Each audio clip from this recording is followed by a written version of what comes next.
Welcome to Coffee with a Journalist, a podcast by OnePitch, featuring the tech industry's most well-known journalists. The goal of our show is to uncover the real person behind the real stories you love to read. We discuss their beat and news coverage, what their inbox looks like, and a whole lot more. On today's show, we're joined by Eugene Kim, Chief Tech Correspondent at Business Insider. Eugene specializes in covering Amazon and e-commerce. He's worked for a number of well-known news outlets, including The Information, CNBC, and Fortune Magazine Korea.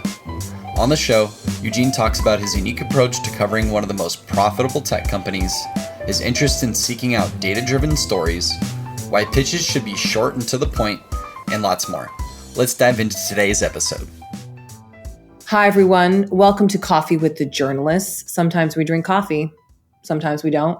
Sometimes, a lot of times, we just drink whatever the heck we want because this is done all times of the day. And today we have on Eugene Kim, great reporter. I'm so happy to have you here. Now back at Business Insider, and now also with a very fancy title, which we're going to talk about, Chief Tech Correspondent. Thank you for being here, Eugene. Yeah, thanks for having me. Are you drinking any coffee? Not now. I'm trying to cut down. Okay. Yeah. Do you drink coffee, by the way? Yeah. Morning only, a couple times a day, or what's the deal? Used to be 2 or 3 times a day, trying to reduce caffeine. Yeah. I quit drinking, by the way. So, hey, yeah. I don't drink at all. So, welcome to the club. Yeah, cool. Has that been hard? Initially, it was, but the benefits are far immense. Yeah. Clarity of mind, all these great things. Yeah. Well, for those who don't know, I mentioned you're back at Business Insider. You previously were there as a senior tech reporter. You've also been at CNBC. You've been at The Information, Fortune in the Korea edition. You've been pretty much at the top publications, which is quite impressive. And a lot of what you've covered and still cover is Amazon and then e-commerce, but Amazon, that's your jam. Yeah. It's What keeps you interested, inspired in Amazon? I mean, it's run by arguably the most interesting CEO of our time. Mm-hmm. Not just that, it's just, it's one of the largest companies in the world. It's in almost every imaginable business you could think of. Every day there's something new. Mm-hmm. Now, before we got recording on this, you had mentioned that Jeff Bezos is pretty press shy. We're going to talk about how you get stories in a second, but is that, would you say, a barrier at all? Like, do you got to dig even deeper because it's hard to find? Yeah, he only does 1 or 2 interviews every year. So, God.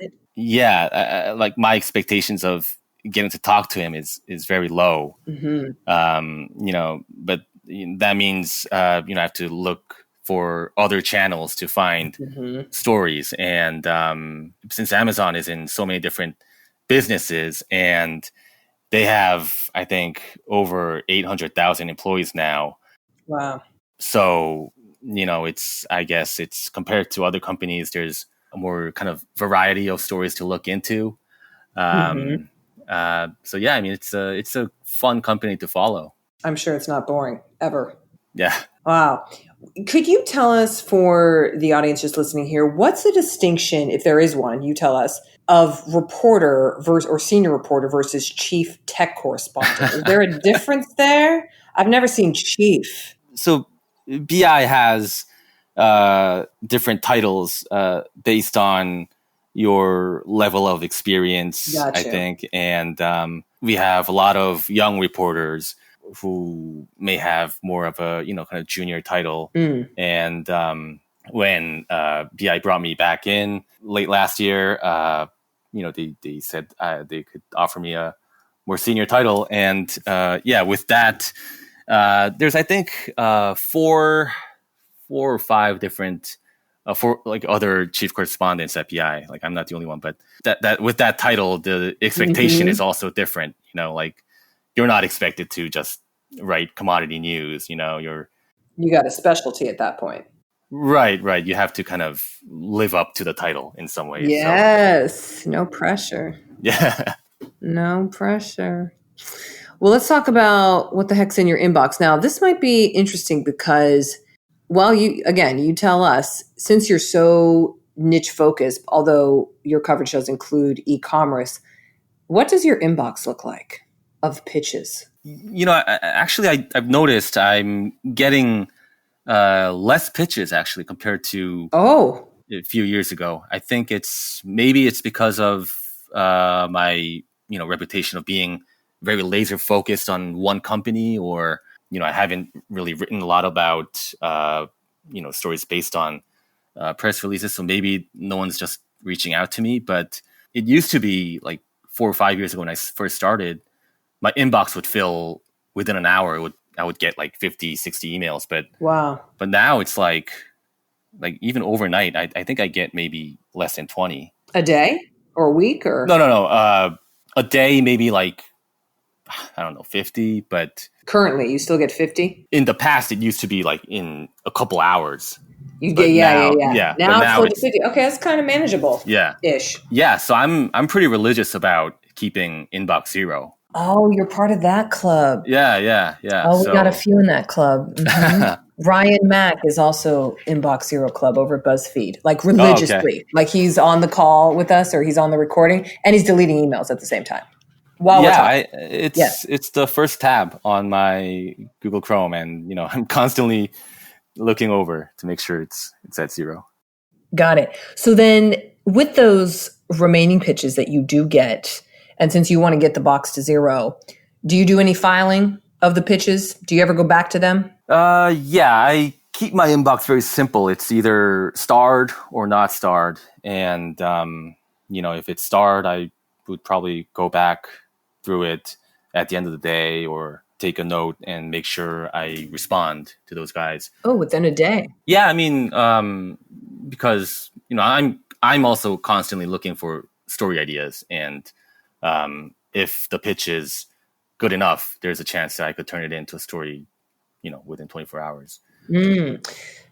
Tell us more about the story ideas you're looking for. So is it someone saying, hey, I've got a little tip on Amazon, or I've got a trend about it? Like, does it have to be Amazon focused? Yeah, most likely, 9 out of 10, it's Amazon related, but it doesn't always have to be like an exclusive or, a scoop. I think if it's unique data point about Amazon's marketplace, very good chance I could write about it. Mm-hmm. In fact, just a couple of weeks ago, one Amazon agency that works with a lot of Amazon sellers reached out with a pretty interesting data point, a couple of charts. And I thought that was pretty interesting. It wasn't, reported elsewhere. So, we got some comments from their VP and turned it into a quick post. Got it. Yeah. Okay. What if someone has anything, because you touched on this now, because that's an agency that's handling Amazon, but if it's more in the realm of just e-commerce in general, I can see you don't have a lot of stuff up there. So are you really, is it 95% Amazon? Yeah, but I'm also trying to expand my coverage area a little bit. Okay. Just because there's more competition. Walmart, they're becoming big. Shopify. Mm-hmm. Just in general, because of COVID, a lot more people are shopping online, and there's huge readership, demand about e-commerce in general, how to sell online, or what to buy. So yeah, I'm always interested in hearing about new ideas. Look at that, everybody. Interested in hearing more. Do you, for the subject line, like if I don't know you, I mean, I know you now because we're talking, but if I don't know you and I'm a publicist, I want to get you to respond. Is it all about the subject line? What should the subject line look like? I think it's pretty, I make sure to read every email. So you read every email? I mean, you skim it. Yeah, exactly. Wow. Still, that is so impressive. And it's zero? Yeah. Wow, you must be a machine. I would love to see this in person. But wow. But I mean, when you open the email, you can kind of tell whether this is spam or not. Yeah. And even if it's not spam, you can tell if this is, tailored for me, or if it's kind of like copy and paste. Mm-hmm. Blasted. Yeah. Mm-hmm. And I think usually the good ones are actually shorter. They're straight to the point, and maybe they have bullet points. Okay, bullet points welcomed. Yes. Good. Wow. Inbox zero, and you read /skim every email. Amazing. Yeah. Oh, amazing. Why don't we play a quick word association game? One of our favorite things. So I'm going to give you a word, and then you come out with the very first thing you think of. Are you ready? Yeah, sure. Let's do it. Food. Pizza. Drink. Kombucha. Hobby. Basketball. Amazon. Jeff Bezos. Korea. Food. God, yes. Isn't that right? Oh, man. I'm a fan. Okay, Bay Area. Expensive. E-commerce. Growing. Jeff Bezos. Rich. I'll say. COVID-19. E-commerce. Prime. Membership. Journalism. On background. Pitch. Desk side meeting. We'll talk about that in a second. Inbox. 0. That's right. Damn straight. I like that. What with you? So you just said desk side meeting, which of course isn't happening right now because of COVID. But have you done those in the past? If someone sends you an email to ask that, what do you do? No, I usually just ignore them. I mean, it doesn't make sense, Okay. No, it doesn't. Do you ever, if you got an email saying, if someone said, hey, I have, a hot tip on Amazon or something, would you ever go to coffee, not a kombucha, not a drink, but a kombucha? Yeah. Would you? Are you one of those people who's like, yeah, I'll meet somebody for 15 minutes? Yeah. That's really fine. But most of my meetings take place over the phone, even with the sources. So Got it. Okay. What are you reading right now? I'm actually reading 2 books. I recently started reading the Bible. The Bible, a classic. Right. I've been getting a lot of questions from my kids about God and, the world. So. Wow. Wait, how old are your kids? 5 and 7. 5 and 7. Oh, so they can definitely articulate and have a conversation of sorts. Do you guys go to church or something? Or like, how did they get the notion of God? Yeah. My parents are Christian actually. So, I kind of took them to Korean church, and because they also teach Korean at church. So, Oh, okay. So we used to go every once in a while. I don't think I'm too religious yet, but but I get a lot of questions about characters in the Bible and history. So I thought I might as well. I never read the Bible, so and it's like 15 minutes per day. Yeah. So it's pretty fun. It's interesting. You're definitely the first person who said the Bible. People are like, Barron's, Wall Street Journal, modern retail, whatever.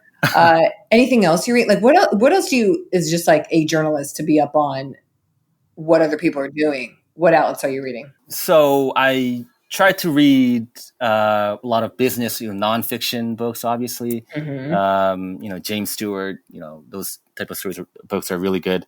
More recently, I'm a huge sports fan, so I've been reading a lot of basketball and baseball books. What's your favorite teams? I was born in Jersey and went to college in New York, so I am a diehard New York Knicks fan. Oh, do you miss being out there? Yeah, I used to go back like once a year, but I don't think it's going to happen this year. But yeah, I mean, the city, I totally miss it. What about when you're crafting a story? Eugene, we like to talk about this part on like the actual making of a story. How does it happen? Are you, for example, reading something and you go, oh, I haven't seen that yet? Or do you get a little tip in your inbox and you go, okay, let me follow that? Or are you digging around, I don't know, whatever part of the internet you're looking at, and you find something and you're like, aha, how does that work for you? And what also is the time?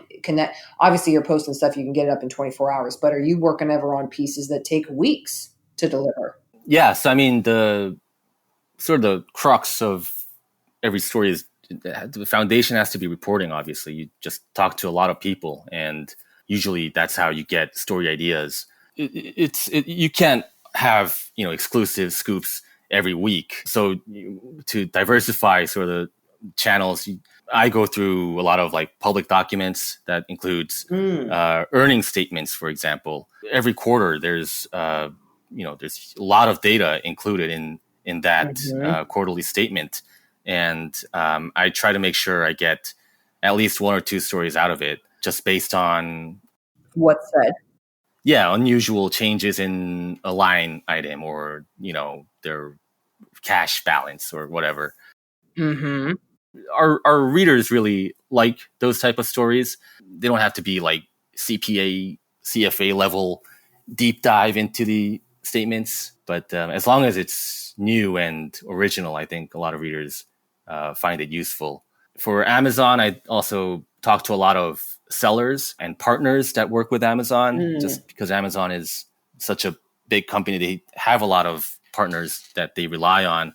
And in those transactions between the Amazon and those partners, there's always something that's happening. It might be something controversial. It might be something good. A lot of these things, they don't announce it. It's not public information. So if you talk to a lot of people, a lot of sellers, you'll find something interesting to write about. So would you even say, or does this happen where you're like, okay, don't have a story. Let me talk to 8 people. Let me spend my whole morning just getting on the phones. Like, does that happen? Yeah. I block out, a certain time of day every day just to make sure I reach out to, cold emails and, LinkedIn messages almost every day. Oh, wow. You're doing some outbound colds. Yeah. Wow. In some way, I feel like a salesperson. Yeah, you do. Will you get on the phone with me? I want to talk to you. Yeah. Are people usually, what's the response for that? I would say the hit rate, like the success rate, is maybe if you reach out to 100 people, you're lucky to get one useful. Yeah. I mean, that's my expectation.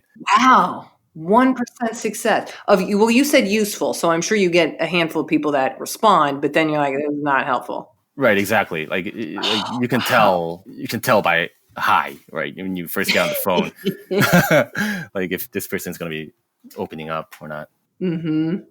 When you get on the phone with people, do you get a sense immediately if they're media trained or not?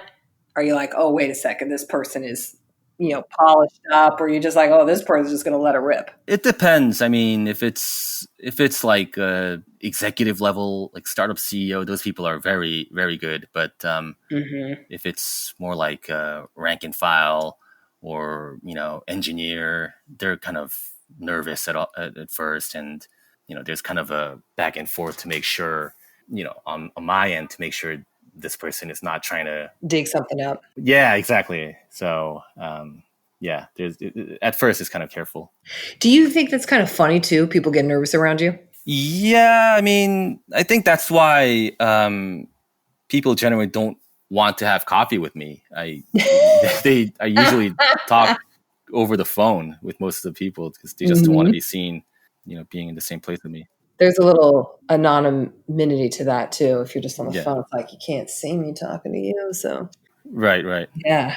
Oh, that's funny. People get nervous. Yeah. Well, I get it. Given you're a chief, okay, officer here, person who's on the business side, I'd be like, oh God, who's this? Who is this fancy person? Well, speaking of, since you are now at this chief level, Eugene, you've been in journalism for quite some time. I was looking at your LinkedIn bit, and as we mentioned, you were at Fortune, you were at Business Insider, you're back again, you're at The Information for a brief moment, you were at CNBC for about 2.5 years. What do you think the future of journalism looks like? Yeah, that's a tough question, and I don't know if I'm smart enough to make predictions, but there's definitely the need and the demand for news publications that can consistently provide good stories.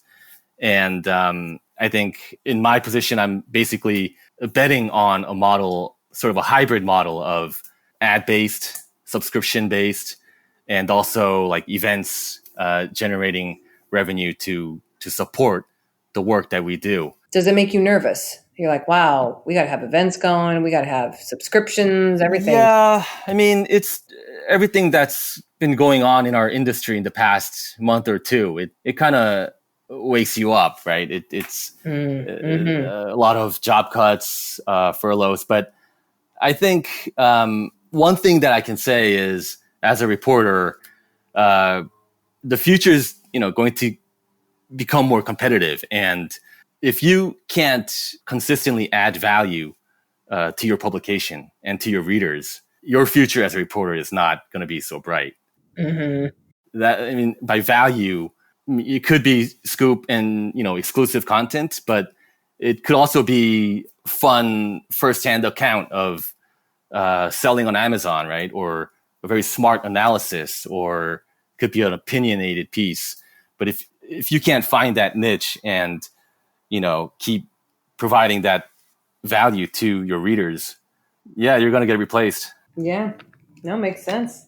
Do you ever talk to folks who still approach you, maybe college students or anything, who go, oh, wow, like, can you help me get a job in there? Can you get me an internship? Like, are people still eager to get into journalism from what you've seen? I've been contacted by very few people out of college who were asking me about it.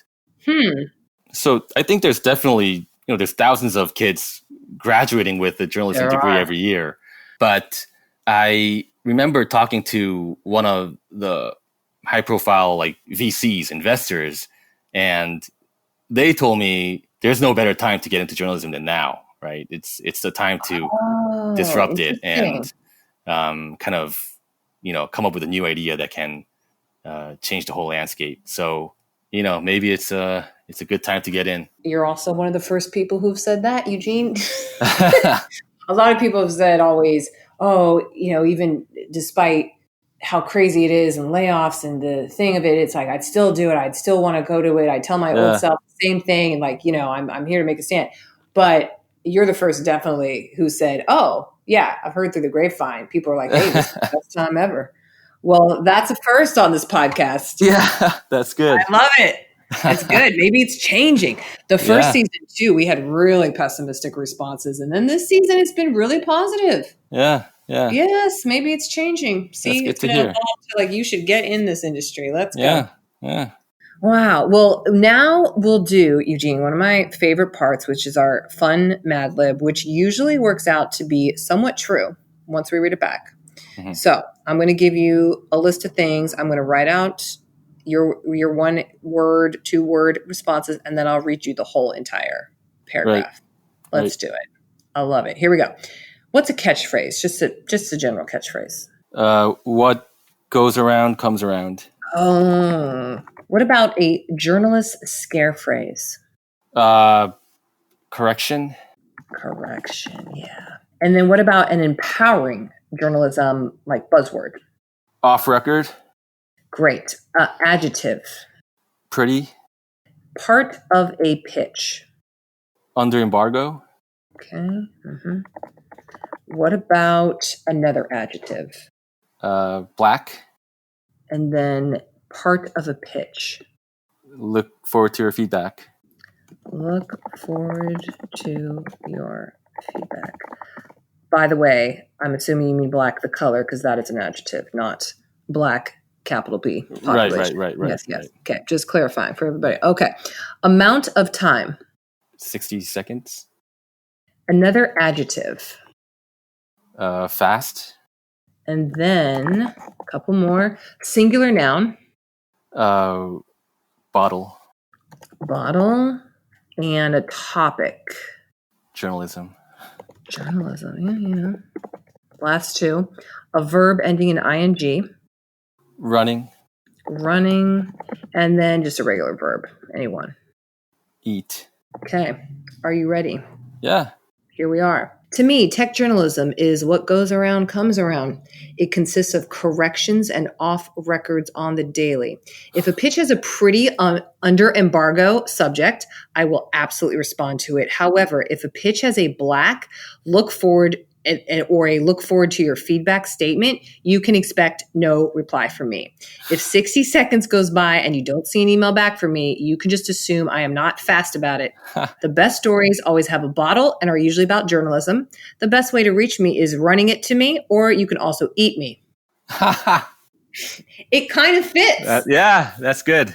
I love it. Yeah. Oh, thank you so much for being on today. This was really fun. Yeah, likewise. Yeah, thanks for having me. Good luck with the ever-evolving Amazon coverage. Yeah, thank you. And go get a job in journalism, people. All right. Do it. That's right. Thanks for listening to this week's episode of Coffee with the Journalist featuring Eugene Kim from Business Insider. If you like our show, make sure to subscribe on iTunes, Spotify, and Google Podcasts. To learn more about OnePitch, head to our website at onepitch.co and learn about the unique ways we're helping journalists and public relations professionals start great stories. We'll be back next week with an all-new guest and even more insights about the tech journalists you want to learn more about.